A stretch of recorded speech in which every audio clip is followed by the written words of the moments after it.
Welcome everyone. This is our lecture number 2 of Unit 6 Microprocessor 8086, and today we are going to cover bus interface unit. So before going to bus interface unit, we will just revise very shortly. So architecture of 8086 we have already seen. It is divided into two main parts, that is bus interface unit and execution unit. Bus interface units will have all these segment registers, then prefetch queue, and this bus and execution units will have general purpose registers and stack pointer, base pointer, SI, operands, flags, arithmetic and logic unit, and control system. So अब हम आगे general purpose register क्या है. So there are 8 general purpose registers: AH, AL, BH, BL, CH, CL, DH and DL. These registers can be used individually to store 8-bit data and can be used in pairs to store 16-bit data.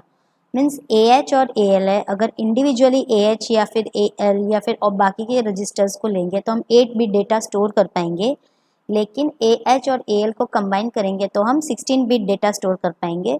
तो अगर AH और AL दोनों को साथ में combine करेंगे तो वो बनेगा AX लाइक दिस, और AX को एक्यूमुलेटर रजिस्टर भी कहते हैं.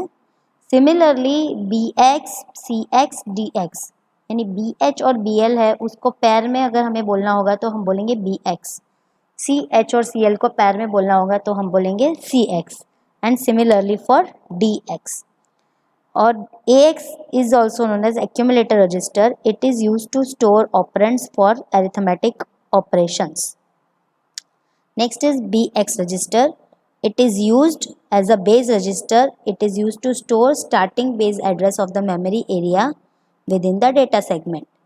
CX register. It is referred to as a counter. It is used in loop instruction to store loop counter. DX. This register is used to hold IO port address for IO instructions. ठीक है, तो BX register है वो एक base register है जो क्या करेगा, मेमोरी में एग्जैक्ट कौन से एरिया में जाना है उसका बेस एड्रेस स्टोर करेगा. CX क्या है, वो एक काउंटर है, यानी लूप में अगर हमें काउंटर यूज़ करना है तो हम CX रजिस्टर का इस्तेमाल करेंगे. और DX रजिस्टर जनरली यूज़ होता है IO पोर्ट एड्रेस को स्टोर करने के लिए.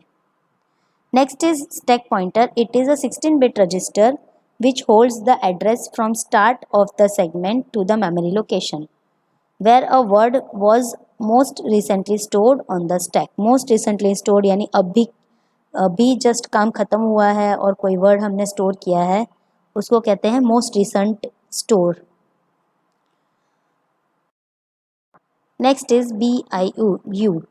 In bus interface unit takes care of all data and addresses transfer on the bus from for the execution unit. यानी मेमोरी में से एग्जीक्यूशन यूनिट तक हमें कोई भी एड्रेस पहुंचाना है या लेके जाना है मेमोरी की तरफ तो BIU का इस्तेमाल होता है, यानी बस interface unit. Like sending addresses, फैचिंग instructions from memory, reading data from ports and memory as well as writing data to the ports and the memory.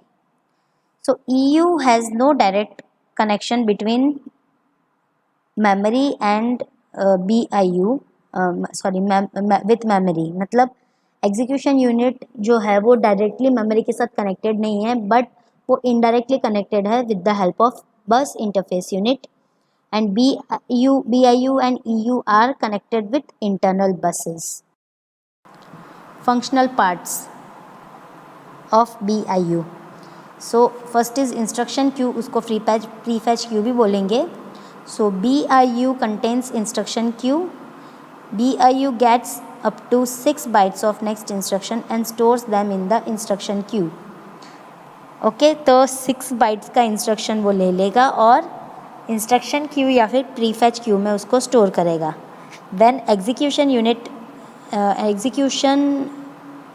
execution of instruction or instruction is ready for execution and next instruction is also ready, at that time prefetch queue is very much used. यानी पहला instruction execution में है और दूसरा instruction execute करने के लिए ready है, तब प्रीफेच क्यू का इस्तेमाल करेंगे. सिमिलरली टोटल 6 इंस्ट्रक्शन को हम प्रीफेच क्यू में डालेंगे जब ऑलरेडी एक इंस्ट्रक्शन एग्जीक्यूशन में होगा. तो this is the thing which is called as pipelining. Fetching the next instruction while the current instruction is executing is called as pipelining. Next thing is segment registers. BIU has 4 segment buses. First is CS, DS, SS and ES.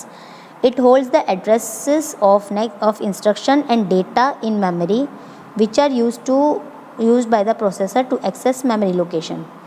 It also contains one pointer register IP which holds the address of the next instruction to be executed by the EU. Okay, तो ये सारे जो register है वो क्या करते हैं, addresses of instruction और डेटा जो मेमोरी में है वो स्टोर करते हैं या होल्ड करते हैं, जो प्रोसेसर बाद में यूज़ करेंगे. और it is also containing one pointer register IP जो क्या करेगा, नेक्स्ट कौन सी इंस्ट्रक्शन एग्जीक्यूट होने वाली है उसको पॉइंट करेगा. Next is CS. It stands for code segment.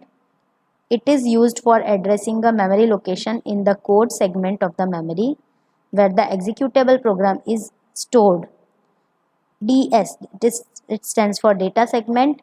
It consists of data used by the program and is accessed in data segment by an offset address or the content of other register that holds the offset address. SS. It stands for stack segment. It handles memory to store data and addresses during execution. ES. It stands for extra segment. ES is additional data segment which is used by the string to hold the extra destination data. Simple CS जो है वो code segment है जो क्या करेगा, memory का location store करेगा. DS क्या है, डेटा सेगमेंट जो डेटा प्रोग्राम यूज़ करने वाला है उसका ऑफसेट एड्रेस स्टोर करेगा. SS क्या है, स्टैक सेगमेंट. तो it handles memory to store data and addresses during execution, यानी एग्जीक्यूशन के टाइम पे कौन सी मेमोरी और डेटा यूज़ होने वाला है उसका एड्रेस स्टोर करेगा. और ES है, एक्स्ट्रा सेगमेंट है जो कभी भी यूज़ कर सकते हैं. Next is instruction pointer. It is a 16-bit register used to hold the address of the next instruction to be executed.